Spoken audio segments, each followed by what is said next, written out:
Hi everyone, this is Aprajita from evidyarthi.in. So now we're going to learn from your history book, chapter number 2, from trade to territory. अब ये जो आपका chapter का नाम है ना, ये हमें बहुत कुछ बता दे रहा है ट्रेड से टेरिटरी तक.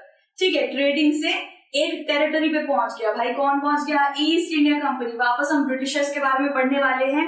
तो यहाँ जरा सा गौर दीजिए. End of Mughal rule, end of Mughal empire. ठीक है, एंड ऑफ मुगल एम्पायर की बात चल रही है. British came as a normal trading company and later control the entire India as an empire. अब इसका क्या मतलब है भाई कि जो ब्रिटिशर्स आए थे इंडिया में, आपको क्या लगता है राज करने के लिए आए थे? नहीं, उनका पहला जो मकसद था वो था ट्रेडिंग करने का. यानी कि वो सस्ते में इंडिया से सामान लेकर, यानी कि गुड्स लेकर, रॉ मटेरियल लेकर अपने देश लौट जाना चाहते थे और वहां पे उसको दुगने दाम में बेचना चाहते थे. ये उनका मेन मकसद था.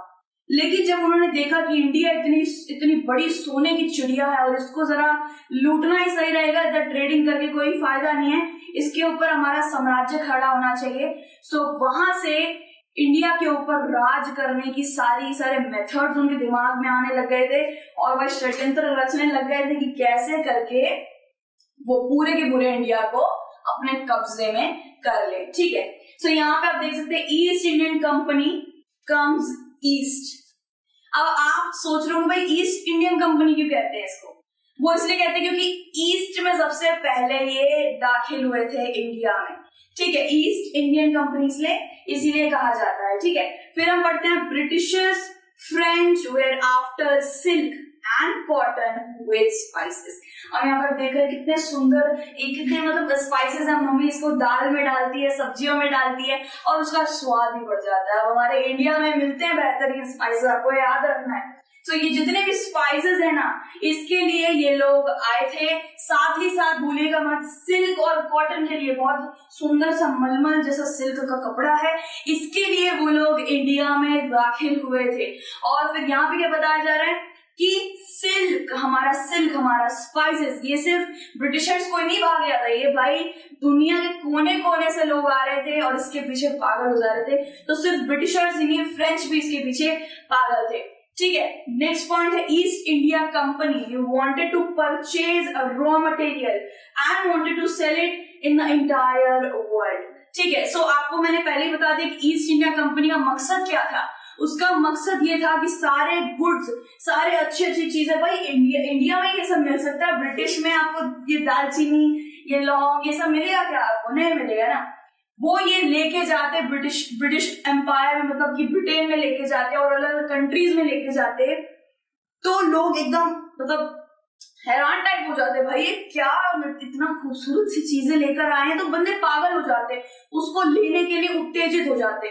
सो ये लोग क्या कर रहे थे, इंडिया से बहुत सारे गुड्स लेके कहाँ जा रहे थे?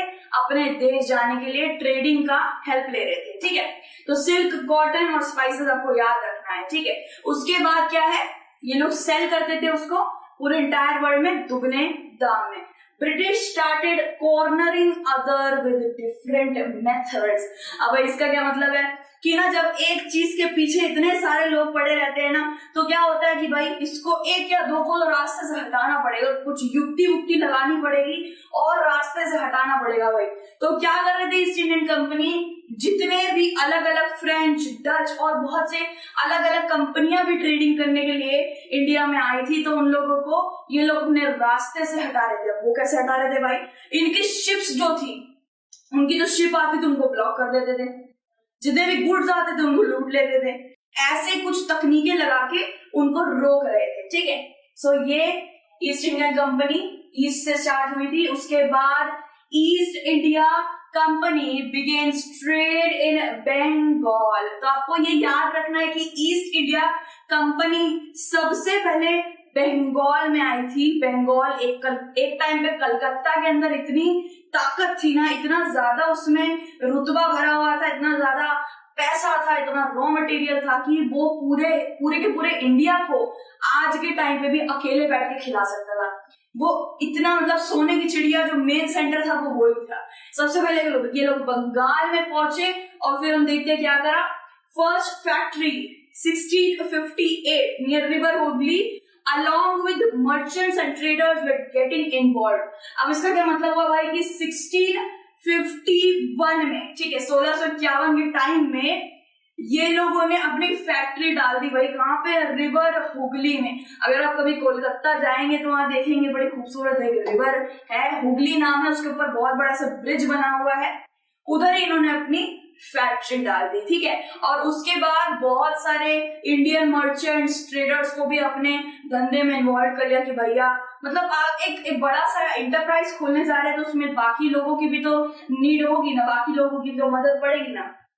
Next has started bribing Mughal officials with 3 villages and issues a farman from Aurangzeb for free trade। अब इसका क्या मतलब होता है कि जब ये लोग क्या करने लग गए थे कि जब इनको दिखने लग गया कि इंडिया में इतना सारा मतलब इतनी अच्छी अच्छी चीजें हैं, इतना सारा रॉ मटेरियल है, बहुत अच्छी अच्छी चीजें जो हमारे काफी काम आने वाली है, तो इन लोगों ने धीरे धीरे करके कुछ लोगों को ब्राइब यानी कि लालच देना स्टार्ट कर दिया था। और वो कौन कौन थे? सबसे पहले तो औरंगजेब इनकी जो थी, इनकी जेब में पड़ गए थे। वो औरंगजेब की तरफ से इन्होंने एक फरमान जारी कर, फरमान को कहते हैं एक रॉयल ऑर्डर, जो कहीं भी जिसके ऊपर उंगली नहीं उठ सकती है। सो औरंगजेब के पास ये लोग गए और बोला कि हम आपको गांव दिलवाएंगे, हम आपको जमींदारी का और खिताब दिलवा देंगे, ये कर देंगे, वो कर देंगे। एंड उसके बाद औरंगजेब ने इनको एक फरमान बना के दिया जिसमें ये लिखा था कि आप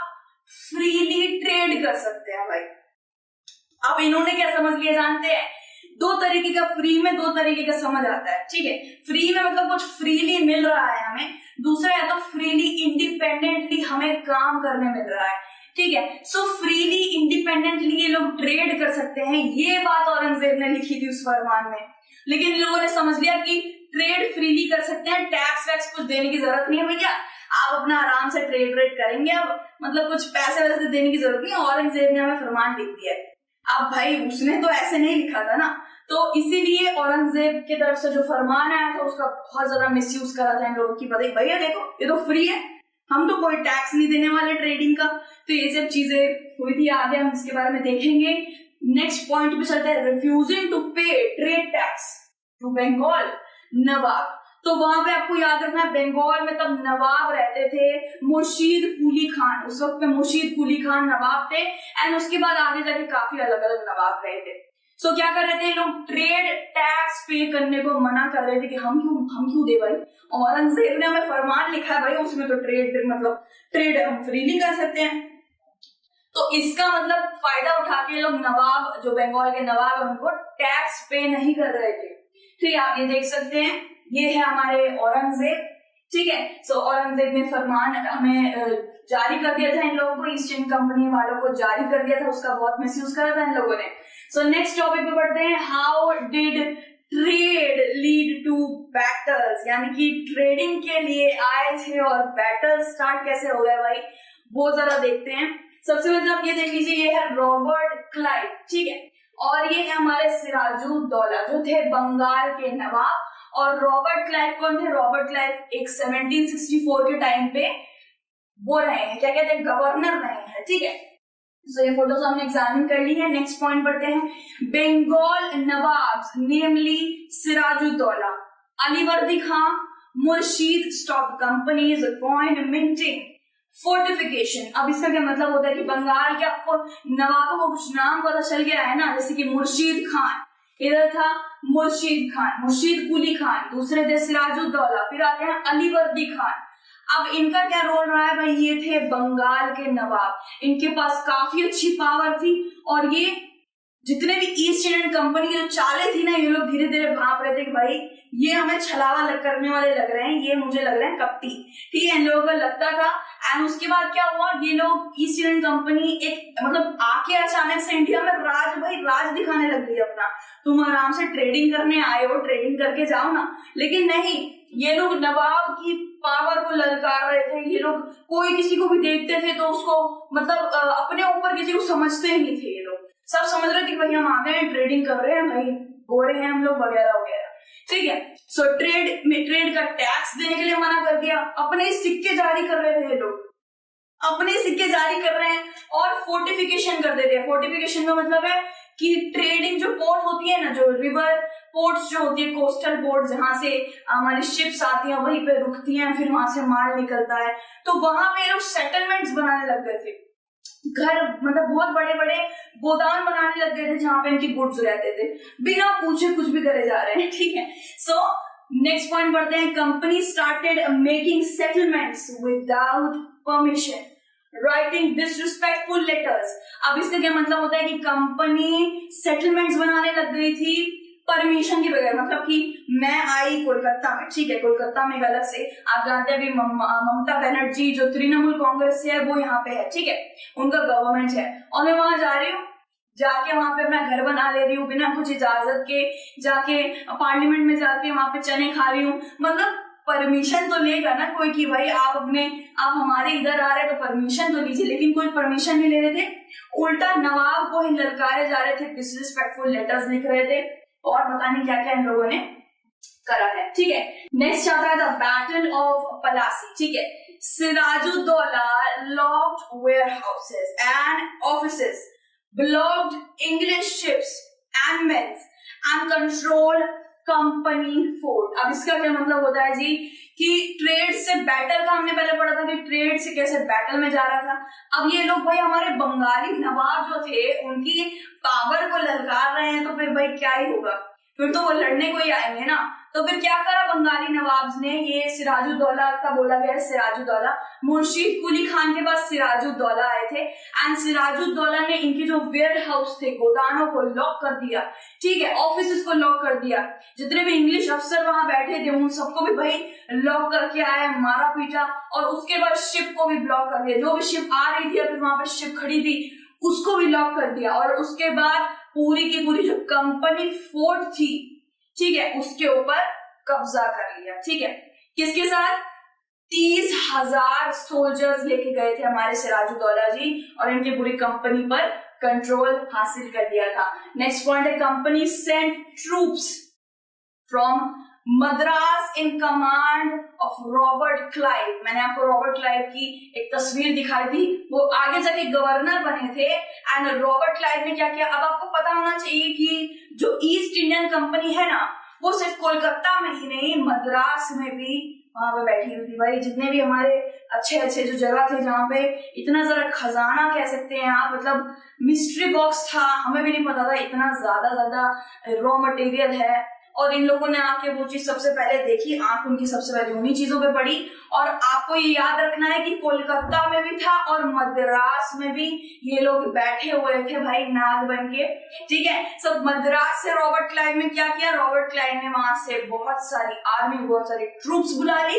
एंड उसके बाद सिराजुद्दौला को मार दिया गया। बहुत युद्ध लड़े भाई, बहुत युद्ध लड़े, इन लोगों ने, नवाबों ने भी हार नहीं मानी और कंपनी वालों ने भी हार नहीं मानी, लेकिन लास्ट में जाके हम यही कहेंगे कि ये कंपनी वाले जीत गए थे और सिराजुद्दौला को मार दिया गया था। और उसके बाद मीर जफर कौन थे, मीर जफर सिराजुद्दौला के कमांडर थे, ठीक है, अपनी जो उनकी आर्मी थी उसके कमांडर थे, उनको एक नया नवाब बना दिया गया था। अब एक फोटो देखिए यहाँ पे आप देख सकते हैं कि ये लोग लड़ रहे हैं, ये लोग हाथी पे बैठे हैं, यहाँ पे ये देखिए ये कैसा सा दिख रहा है, ये तो ऐसे ही दिख रहा है कि कोई ईस्ट इंडियन कंपनी का है। देखिए यहाँ पे इसमें उनके सब पायरेट वाली कैप पहनी हुई है, सबने पायरेट्स वाली कैप पहनी हुई है, और लोग तलवारें लेके लड़ रहे हैं, और यहाँ पे पूरे दृश्य दिखा रखा है कि ये था battle of Plassey 1757, battle of Plassey. अब आपको पता चल गया होगा। इसके बाद नेक्स्ट टॉपिक पे बढ़ते हैं, टॉपिक हमने पूरा कंप्लीट कर लिया है। ओके, इसके बाद ये टॉपिक कंटिन्यू होता है, Mir Jafar protested the post, Mir Qasim complete battle of Buxar 1764, ठीक है। इसका क्या मतलब हुआ कि जब मीर जफर को सिराजुद्दौला के बाद नवाब बनाया गया, ठीक है, तो उसके बाद उसने थोड़ा बहुत प्रोटेस्ट किया होगा किसी बात पे, तो उसको हटा दिया गया एंड उसके बाद मीर कासिम को उसकी जगह पे बिठाया गया। अब उसने भी किसी बात पे कंप्लेनिंग करी होगी, तो उसको भी मतलब हटा के उसके साथ एक्चुअली उसके साथ एक बैटल ऑफ बुक्सर लड़ा गया था 1764 में। आपकी बुक के अंदर बैटल ऑफ बुक्सर के ऊपर इतना नहीं होगा लिखा, क्योंकि ये बहुत छोटा सा बैटल था और बहुत जल्दी जीत लिया गया था। कंपनी द्वारा जीत लिया गया था, नवाबों द्वारा नहीं। ठीक है, तो बैटल ऑफ बुक्सर किसके साथ लड़े थे? कासिम के साथ, मीर कासिम के साथ। ठीक है, आप यहाँ पे फोटो देखिए, ये सब नवाब हैं, एक अच्छी अच्छी पगड़ियां पहन रखी हैं भाई, और बहुत सुंदर सुंदर कुर्ते वुर्ते पहन रखे हैं, ये हमारे नवाब थे। ठीक है, एक नवाब मरा तो दूसरे को बिठाया जा रहा था, ऐसा ही होता था भाई। उसके बाद नेक्स्ट पॉइंट पे चलते हैं, with revenue given by rulers were used to purchase silk and cotton। इसका मतलब क्या होता है कि ये जो मीर जफर थे, मीर कासिम थे, ये जितने भी रूलर्स बैठे जा रहे थे, नवाब बैठे जा रहे थे, ईस्ट इंडियन कंपनी इनको टैक्स देने के बजाय इन्हीं से रेवेन्यू कलेक्ट कर रही है, मतलब, और वो लोग दे भी दे रहे थे। ठीक है, सो रेवेन्यू फोर्सफुली कलेक्ट कर रही थी और उससे सिल्क, कॉटन, स्पाइसेस, बहुत अलग अलग तरीके के मटेरियल्स लेके ट्रेडिंग के द्वारा ब्रिटेन भेज दे रही थी। ठीक है, उसके बाद नेक्स्ट आता है हमारा ये topic, company officials become nawabs. अब भाई मैं गलत प्रोनाउंसिएशन नहीं कर रही हूँ, ये नवाब्स ही लिखा हुआ है, नवाब्स को नवाब्स कर दिया है। इसका मतलब ये एंग्लाइज्ड वर्ड है। अब एंग्लाइज्ड का मतलब क्या होता है? एक्चुअली जब कोई ब्रिटिशर्स हमारा इंडियन वर्ड नहीं बोल पाते थे ना, तो उसको वो ब्रिटिश वर्ड बना देते थे, यानी कि इंग्लिश एंग्लाइज्ड कर देते थे। So this is nawab to nawabs, anglicised word है। इतने अच्छे अच्छे वर्ड हम खराब कर देते हैं, देखिए। सो आप देख सकते हैं, यहाँ पे फर्स्ट पॉइंट पढ़ते हैं, officers collect good Fortune from India and return back to Britain were called as nabobs। अब nabobs किसको कहा जाता था वो जरा देखते हैं। जो ब्रिटिश ऑफिसर्स अच्छा खासा सम ऑफ मनी यानी कि गुड फॉर्चून लेकर इंडिया से रवाना होते थे ब्रिटेन, उधर ब्रिटेन के लोग उन्हें कहते थे nabobs। ठीक है, इजी था। और उसके बाद Robert Clive collected his Fortune from India, not guilty in the corruption act and attempt suicide on 1774। आपको याद रखना डेट, 1774 को उसने सुसाइड कर ली थी। अब जरा इसके बारे में देखते हैं। रॉबर्ट क्लाइव जनरल गवर्नर रह चुके हैं। कब बैटल ऑफ बुक्सर कब हुआ था? 1764 में बैटल ऑफ बुक्सर के टाइम पे गवर्नर जनरल रहे थे। और फिर उन्होंने क्या किया, भाई रॉबर्ट क्लाइव 18 साल की एज में इंडिया आए थे। ठीक है, और इतना सारा पैसा लूट के गए हैं ना इंडिया से कि क्या बताएं। और उसके बाद इनको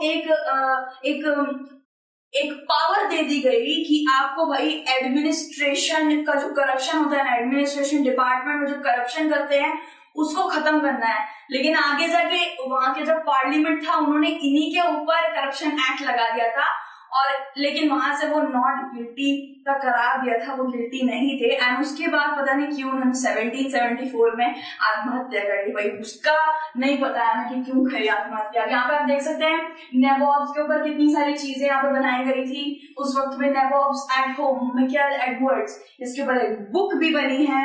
और उसके बाद नवाब्स, अब भाई ये क्या है, एक छोटे छोटे से बच्चे बैठे।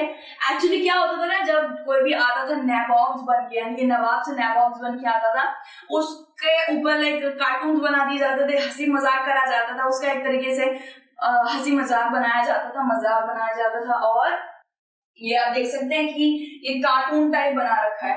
ठीक है, सो इसका तो भाई सर पे कुछ लग नहीं रहा है, लेकिन ये एक तरीके के कार्टून्स हैं और काफी ज्यादा डिटेल्ड मैनर में है। सो इसमें नहीं जाते हैं, ये हमने पूरा टॉपिक क्लियर कर लिया है, कंप्लीट कर लिया है। नेक्स्ट टॉपिक पे बढ़ते हैं, कंपनी रूल एक्सपैंड। अब आपको दिख ही रहा होगा भाई, नवाब को तो हटा दिया गया है, नवाब पूरी तरीके से हट चुके हैं। अब ये लोग क्या कर रहे थे, ये लोग अपना रूल जो अपना जो साम्राज्य थे धीरे धीरे करके खड़ा कर रहे थे। ठीक है, वो जरा देखते हैं कैसे। कंपनी चार्जेस और सब्सिडरी आर्मी फॉर रूलर्स। ठीक है, if unable to pay was forced to give his territory. अब इनमें तो चलाक तो थे, ये कपटी चलाक तो पहले से ही रहे हैं। ठीक है, तो इसमें ये लोग मतलब आपने देखा होगा कि कंपनी जो था, ईस्ट इंडियन कंपनी था, उसको पहले पता क्या सोचता था, पहले सोचता था कि डायरेक्ट मिलिट्री अटैक ना करे। सबसे पहले वो सोचते थे युक्ति से उस जगह को, उस टेरिटरी को हड़पने का सोचते थे। उसके बाद मिलिट्री अटैक, अगर वो बहुत ज्यादा गंभीर हो जाता था, मान नहीं रहे होते थे, तो देन मिलिट्री अटैक कर दिया जाता था। ठीक है, तो यहाँ पे ये बताया है कि जो भी रूलर्स होते थे वो अपनी आर्मी रखते थे। ठीक है, लेकिन कंपनी ने उन्हें बोला कि भाई तुम अपनी आर्मी यूज नहीं कर सकते, हम तुम्हें प्रोटेक्ट करेंगे, हम अपनी आर्मी तुम्हें देंगे। और भाई वो तुम्हें अपनी आर्मी दे रहे हैं तो उसका पैसा भी तो लेंगे। सो बेचारे रूलर्स क्या करते, बेचारे रूलर्स को फोर्सफुली उनकी आर्मी के साथ रहना पड़ता था, उनकी आर्मी को अपने राज्य में लाना पड़ता था, ठीक है, और उसके टैक्स पे करना पड़ता था। अब जो रूलर टैक्स पे नहीं कर पाता था उसकी पूरी टेरिटरी, उसकी half territory as a penalty ले ली जाती थी। देख रहे हैं कितना दिमाग लड़ाया इन लोगों ने। और मतलब कुछ करने की जरूरत नहीं, कुछ हमला वमला करने की जरूरत नहीं है, डायरेक्ट सब्सिडरी अलायंस फोर्स, मतलब वो टैक्स का जो नहीं दे पाता होगा उसका भाई टेरिटरी अपनी जेब में, कुछ करने की जरूरत, सिर्फ युक्ति लगाई इन लोगों ने। फ्रॉम 1757 टू 1857, यानी कि 1857 में जो विद्रोह हुआ था, रेबल, आपका चैप्टर नंबर 5 है, रेबल वाला जो रेबल 1857 एंड आफ्टर, उसमें वो लास्ट था, वो लास्ट युद्ध रहा है, ठीक है। और आप देख सकते हैं 1757 से 1857 के बीच इन्होंने कितना बड़ा साम्राज्य खड़ा कर लिया था। Company created a vast empire not by power but by conspiracy. ये लोग ट्राई करते थे कि मेथड्स यूज करें, कॉन्स्पिरेसी यानी कि षड्यंत्र करके उस टेरिटरी को अपने अंडर कर ले। ना ही ये लोग मिलिट्री अटैक करने जाते थे और ना ही ये लोग, मतलब मिलिट्री अटैक करेंगे तो पैसे ऐसे तो काफी लग जाते हैं, सो ये लोग युक्ति से उस जगह को हड़पने की कोशिश करते थे। अब यहाँ पे हम देख सकते हैं ये इस तरीके का कुछ ट्रूप होता था जो रूलर्स के साथ रहता था और इसका उनको टैक्स देना पड़ता था। नेक्स्ट टॉपिक में बढ़ते हैं, कंपनी रूल एक्सपैंड। अब भाई ये क्या है कि कंपनी अपना धीरे धीरे करके जो टेरिटरी थी ना उसको हड़पे जा रही थी, एक्सपैंड कर रही थी, यानी कि धीरे धीरे करके अपना एक षड्यंत्र रच रच के सारी की सारी टेरिटरीज को, रूलर की टेरिटरीज को अपने अंडर ले रही थी। अब जरा ये पॉइंट पढ़ते हैं, company charges for subsidiary army from ruler if unable to pay और force to give his territory. अब इसका क्या मतलब हुआ भाई, इसका ये मतलब हुआ कि सब्सिडरी आर्मी, सब्सिडरी अलायंस तो अलग है, सब्सिडरी आर्मी यानी कि ये जो आर्मी होती थी, जो ब्रिटिशर्स की जो देखिए आर्मी होती थी, इसको रूलर को लेना पड़ेगा, यानी कि रूलर अपनी अलग से आर्मी नहीं रख सकता। वहां के इंडिया के राजा अपनी अलग से आर्मी नहीं रख सकते हैं, उनको ब्रिटिशर्स की आर्मी यूज करनी पड़ेगी। ब्रिटिशर्स कहते थे भाई हम तुम्हें प्रोटेक्ट करेंगे, आपको अपनी आर्मी बनाने की जरूरत नहीं है, हम तुम्हें प्रोटेक्ट करेंगे, ठीक है। देख रहे हैं ना कितना षड्यंत्र रच रहे थे ये लोग, मतलब कि अपनी आर्मी दे रहे थे। और आपको तो पता है भाई आर्मी वो उसकी यूज कर रहे हैं, ब्रिटिशर्स की हमारे राजा यूज कर रहे हैं, तो उसका पैसा भी तो देना पड़ेगा, टैक्स भी तो देना पड़ेगा। सो टैक्स देना पड़ता था, ये आर्मी को यूज करने का टैक्स देना पड़ता था। और जो रूलर, जो राजा टैक्स नहीं दे पाता था उसकी टेरिटरी भाई हड़प ली जाती थी, अनेक्स कर ली जाती थी उसकी टेरिटरी। मतलब कोई टेरिटरी इनको हासिल करनी है ना, कुछ नहीं करना, कुछ नहीं करना, सिर्फ और सिर्फ ये सब्सिडरी आर्मी को लगा देना है, जो भी है ये सब लगा के वो इंसान अगर नहीं दे पाए तो बहुत अच्छी बात है, लेकिन बहुत से रूलर, बहुत से राजा थे जो देने के लिए इतना ज्यादा हाई टैक्स तो नहीं दे पाते थे उनकी टेरिटरी अपनी जेब में।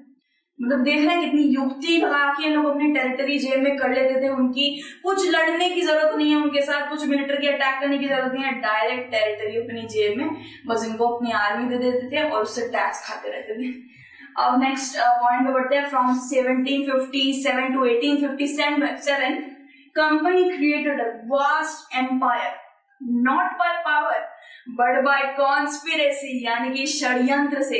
कोई भी पावर लगा के, कोई भी डायरेक्ट मिलिट्री अटैक करके इन लोगों ने हड़प करने की सोची नहीं है कभी, हमेशा षड्यंत्र रचते थे और वो टेरिटरी अपने कंट्रोल में। आधे से ज्यादा तो ऐसे ही हुआ, आधे से ज्यादा जो भी कॉन्स्पिरेसी रच के टेरिटरी भले अपने अंडर लेते थे ये लोग, ठीक है। आपको ये याद रखना है 1757 से 1857 तक इन्होंने अपना बहुत बड़ा एम्पायर खड़ा कर दिया था, ठीक है।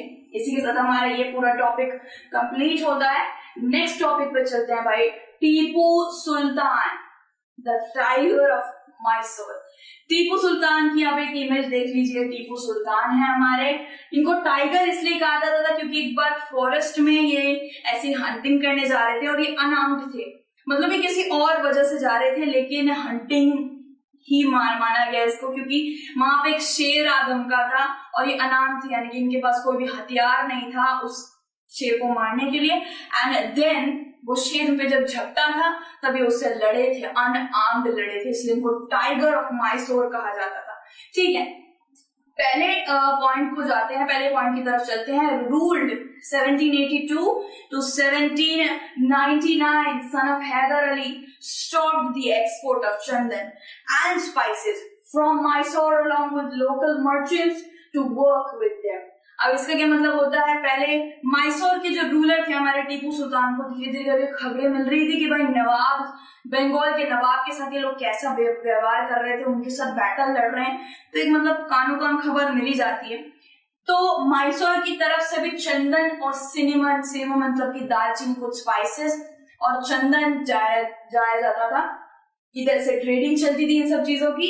एंड फिर क्या हुआ, जब टीपू सुल्तान को ये सब चीजों की खबर मिली, एक भनक मिली, तब उन लोगों ने, उनको पता चल गया था कि ईस्ट इंडिया कंपनी भाई धोखेबाज कंपनी लग रही है, छलावा करेगी, मेरा भी मैसूर हड़प लेगी।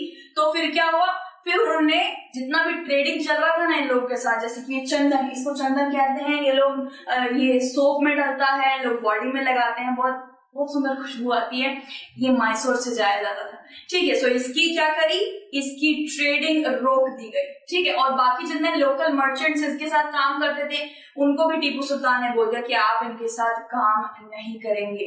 ठीक है, नेक्स्ट पॉइंट में जाते हैं। 4 battles were fought।